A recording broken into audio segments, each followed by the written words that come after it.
Welcome back to The Place of Places, a chapter-by-chapter analysis of William Saroyan's 1972 memoir, Places Where I've Done Time. Today we examine Chapter 5, The Santa Fe Depot, Fresno, 1922. This is a chapter about family, about the feeling of homecoming and of belonging. It's another short chapter, and it describes a scene William saw on his way home from a shift at the Postal Telegraph office in Fresno, where he worked as a teenager. It's late at night, and a train pulls into the station, where a large family is waiting for a passenger. A couple of dozen people, in fact. It's the Aracelian family, famed in Fresno. The patriarch, Krikor, was nicknamed K. He immigrated to Fresno from Turkish Armenia in 1883, which was a year when a large number of Armenian families arrived in Fresno. In fact, the Aracelians were part of the famed 40 Armenians from Marzavan, who first established Fresno as an Armenian enclave. Kay became an astute businessman, eventually owning land in Fresno, Kings, Madera, Stanislaus, and San Joaquin counties, and then a winter home in Palm Springs and a home in San Francisco. In the early 1900s, he and his brother Harry were known as the Melon Kings. They retired from melons in 1919. Later, he packed and sold fancy table grapes under the name Mission Bell, and eventually built the Mission Bell Winery in Madera. Saroyan's uncle Aram competed with Arcelian in the melon business briefly, then partnered with him. Kay's son, Eddie, even asked Aram to speak at Kay's funeral. In the memoir, Meet Uncle Aram, Aram repeats the eulogy he gave for Kay. He says, "Kay wanted to win at whatever he did, whether it was a game of backgammon, or whether it was bargaining for 5,000 tons of grapes for the winery, or whether he was selling 5,200 cars of cantaloupes or watermelons. He was not concerned about the method he used in winning, and when it came to his competitors, he used all the weapons in his arsenal of ingenuity to crush them." But Kay was a humble man. By the 1940s, he was worth $25 million. Although he made wine during Prohibition, he had a legal exemption because it was for sacramental religious purposes. In 1933, Prohibition ended, and the wine economy busted open again in California. You might recognize Krikor from another story in Here Comes, There Goes, You Know Who. In it, William visits his brother in Aracelian's office, where Henry and Kay are playing backgammon. Henry keeps winning, but Kay isn't playing for money, to the Saroyans' dismay. Eventually, the three of them leave to visit Grandma Lucy. Back in this chapter, Saroyan also explains that he knew Kay from the First Armenian Presbyterian Church.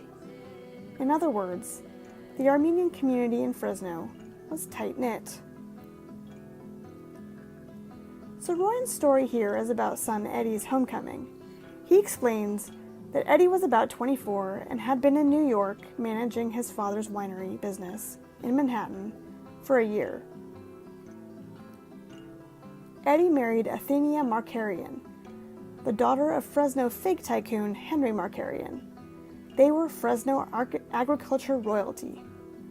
Eddie and Athenia lived in New York throughout the 1930s and returned to Fresno in 1942. In 1944, Kay sold his winery to Louis Petra, who in 1949 sold to Eddie, who created the Argonne Winery Company. Krikor gave a major gift that helped build the California Armenian old-aged home, and then he died of a heart attack in 1951 at the age of 79. Eddie died young in 1953 at the age of 47. Eddie was an interesting character, but perhaps more notorious was a story about Kay's son, Vaughn. This story made national news. Vaughn suffered from epilepsy, and Kay had spent hundreds of thousands of dollars working with doctors and hiring a nurse for his son, but Vaughn's condition wasn't improving. In 1947, Kay heard of a mystic, a young Armenian-Iranian faith healer named Avak Hagopian. Kay took the healer to his home in Palm Springs, where Avak the Great prayed over Vaughn and meditated. Word got out that the healer was in Palm Springs, and crowds appeared on the property, greatly vexing Kay, who wanted them to leave. After months of care, the healer declared that treatment had ended, and Hagopian announced he would tour the U.S. and Canada to conduct faith healings. Tatos Kardashian, patriarch of, yes, that Kardashian family, and believer in prophecies, began sponsoring Hagopian, and this kicked off a movement of Pentecostal faith healing in Southern California that eventually partnered with the KKK.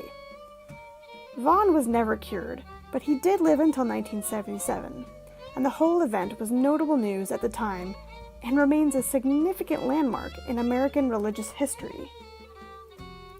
But I digress. In this chapter, Saroyan imagines the pleasure of Eddie riding the train from New York and arriving late at night to a joyful family. 3,000 miles was nothing. You got on a train, you had your own private little room, you changed at Chicago, you ate great meals in the club car, and then all of a sudden you were back in Fresno. And there everybody was, standing on the station platform waiting for you. Who could ask for anything more? From the perspective of 1969, when he's writing this, he remembers his own trip to New York in 1928. But Eddie returned to a proud family, clamoring to see him fresh off the train. We know from chapter 3 that William did not come home to the same fanfare in 1929. Instead, he returned sick and dejected, with his family in San Francisco immediately urging him to find work.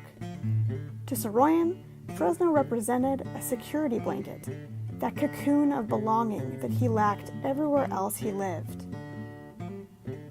Though his siblings and mother welcomed him in San Francisco, the extended family, the one he wrote about so lovingly in his short stories, they were all in Fresno. Maybe they would have welcomed him like the Arachelians welcomed Eddie, with laughter and hugs. Of course, in 1922, William is watching the homecoming as a curious child before New York, but still he had lost his father and experienced the orphanage already, and though living in Fresno were some of the best days of his life, the warm Arachelian patriarch hugging his son home for Christmas might have felt like Scrooge looking through the window at the Cratchit family. This is a moment that makes Saroyan laugh with happiness all over again in 1969, and it's a great illustration of what Fresno meant to him, and probably what it meant to many other Armenians who left and returned. Some people are lucky enough to feel where home is. Let's put this on the Saroyan map and move on.